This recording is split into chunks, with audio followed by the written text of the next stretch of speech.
नमस्कार स्टूडेंट्स, ये आप एजुकेशनल चैनल में आपका स्वागत है। आज हम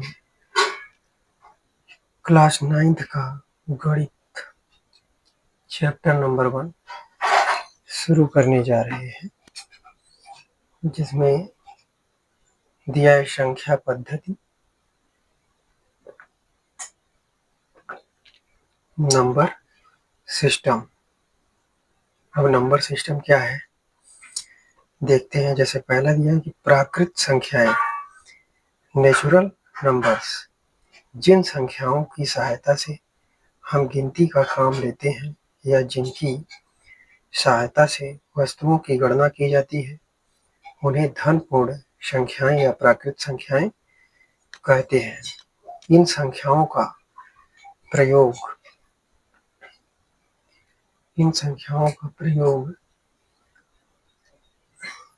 गणना की क्रिया में होता है। सबसे छोटी प्राकृत संख्या 1 है। सभी प्राकृतिक संख्याओं के समुच्चय को संकेत में कैपिटल एन से सूचित किया जाता है। तो यहाँ देख सकते हैं आप, यहाँ लिखा है कैपिटल एन। प्राकृत संख्याएं हमेशा 1 से शुरू होती हैं। 1 2 3 3 डॉट डॉट ये इनफाइनाइट तक जाती है। 1 2 3 डॉट डॉट इनफाइनाइट यानी अनंत तक जाती है। नेक्स्ट है पूर्ण संख्याएं। अब पूर्ण संख्याएं क्या होती हैं? सेकंड नंबर पर पूर्ण संख्याएं। पूर्ण संख्याओं को अंग्रेजी में हम होल नंबर्स कहते हैं। अब प्राकृतिक संख्याओं के साथ शून्य को भी सम्मिलित करने पर प्राप्त होने वाली संख्याएं पूर्ण संख्याएं कहलाती हैं। सभी पूर्ण संख्याओं के संग्रह को कैपिटल W से प्रदर्शित करते हैं। जैसे यहाँ देख सकते हैं, पूर्ण संख्याओं को कैपिटल W से प्रदर्शित किया गया है। 0 1 2 3 डॉट डॉट इनफाइनाइट, ये भी अनंत तक ही जाती है। अब नेक्स्ट है पूर्णांक। पूर्णांक क्या होता है? जैसे पूर्णांक को अंग्रेजी में हम इंटीजर्स कहते हैं। सभी पूर्ण संख्याओं तथा प्राकृतिक संख्याओं के ऋणात्मकों के संग्रह को पूर्णांकों का संग्रह कहते हैं। यानी जितनी भी पूर्ण संख्याएं, चाहे प्राकृतिक संख्याओं या ऋणात्मकों के संग्रह के पूर्णांकों को संग्रह को पूर्णांक कहते हैं। यहाँ देख सकते हैं प्राकृत संख्याएं भी आएंगी और इसके साथ में शून्य भी, और ऋणात्मक संख्याओं का संग्रह भी होगा। इसे कैपिटल Z से प्रदर्शित करते हैं। पूर्णांकों को हमेशा कैपिटल Z से प्रदर्शित करते हैं। जैसे कैपिटल Z बराबर -3 -2 -1 0 1 2 3 डॉट डॉट इनफाइनाइट तक ये भी जाता है। यहाँ देख सकते हैं एक तरफ ये ऋणात्मक संख्याएं हैं और इसके साथ शून्य भी है, और इधर धनात्मक संख्याएं, प्राकृतिक संख्याएं भी आई हैं। तो ऋणात्मक संख्याओं, शून्य तथा प्राकृतिक संख्याओं के समूह को हम क्या कहेंगे? पूर्णांक। नोट में है कि यहाँ शून्य से छोटे पूर्णांक को देख सकते हैं, शून्य से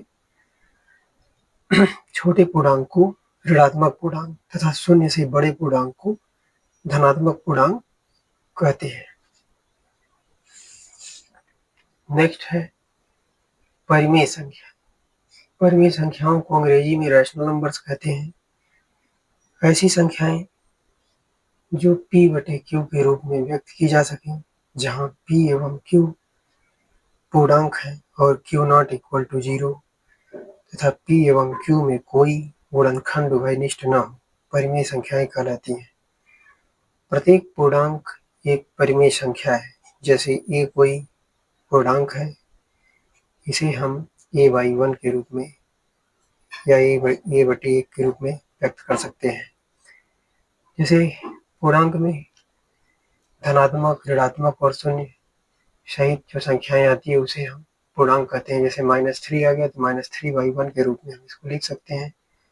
अगर 2 आया तो 2/1 के रूप में लिख सकते हैं, जो कि एक परिमेय संख्या होगा। प्रत्येक परिमेय संख्या को दशमलव रूप में व्यक्त किया जा सकता है। परिमेय संख्याओं के समुच्चय को प्रतीक कैपिटल Q से प्रदर्शित करते हैं। तो यहाँ देख सकते हैं परिमेय संख्याओं के समुच्चय को लिया गया कैपिटल Q बराबर P/Q। P और Q बिलोंग्स टू पूर्णांक यानी कि पूर्णांक है z, जिसको पूर्णांक को हम z से प्रदर्शित करते हैं। p और q कोई पूर्णांक ही हो सकता है, चाहे वो धनात्मक संख्या हो या ऋणात्मक संख्या हो। अब यहाँ देख सकते हैं एग्जाम्पल में जैसे करके लिया गया है, -1/2 एक परिमेय संख्या है, 3/2 परिमेय संख्या है, 5/7 यानी 5/7 परिमेय संख्या है, -32/35 ये भी एक परिमेय संख्या है। और इस तरह से हम ढेर सारी परिमेय संख्याएं पूर्णांकों की मदद से बना सकते हैं। आगे तुल्य परिमेय संख्याएं, इसको अंग्रेजी में इक्विवेलेंट रैशनल नंबर्स कहते हैं। किसी भी परिमेय संख्या की तुल्य संख्या उसके अंश व हर को एक ही संख्या से गुणा या भाग करके प्राप्त किया जा सकता है। अब जैसे यहाँ हम देख सकते हैं 1/3 की तुल्य परिमेय संख्याएं हमने निकाला है। तो 1/3 यानी 1/3, 1 इसका अंश है, 3 इसका हर है। तो इसमें समान संख्या से गुणा किया गया है, अंश और हर में 2 से। तो यहाँ मिला है 2/6 जो कि 1/3 की तुल्य परिमेय संख्या होगी। अगली 1/3 में हमने समान संख्या 3 और 3 से गुणा किया है, जो कि 3/9, यह भी इसकी एक परिमेय संख्या है। आगे है 1/3, इसमें हम समान संख्या से गुणा किए 4 और 4 से, तो यहाँ पर 4/12 जो कि 1/3 की ये परिमेय संख्या है। ये तो गुणा करके हो गया कि गुणा करके हम कैसे तुल्य परिमेय संख्याओं को ज्ञात करते हैं। आगे हम बताते हैं कि हम भाग करके कैसे निकालते हैं। तो यहाँ आप देख सकते हैं आगे हमने लिया -50/110 के लिए तुल्य परिमेय संख्या है। तो मैंने 50/110 लेकर के यहाँ अंश और हर में 2 से भाग किया गया है, तो -25/55 आया है, जो कि -50/55 का ये तुल्य परिमेय संख्या होगा। -50/110, इसमें अंश और हर में 10 से भाग किया गया है, जो कि -5/11 आएगा। -5/11 इसकी एक तुल्य परिमेय संख्या होगा। नोट में है, परिमेय संख्याओं को संख्या रेखा पर निरूपित किया जा सकता है। विद्यार्थियों को संख्या रेखा पर निरूपित करने के लिए हम कोई भी एक लाइन खींच लेते हैं और उसके बीच में हम 0 रखेंगे और इसके दाहिने साइड हम धनात्मक संख्याओं को रखते हैं और इसके बाएं साइड ऋणात्मक संख्याओं को रखते हैं। इस प्रकार से आप परिमेय संख्याओं को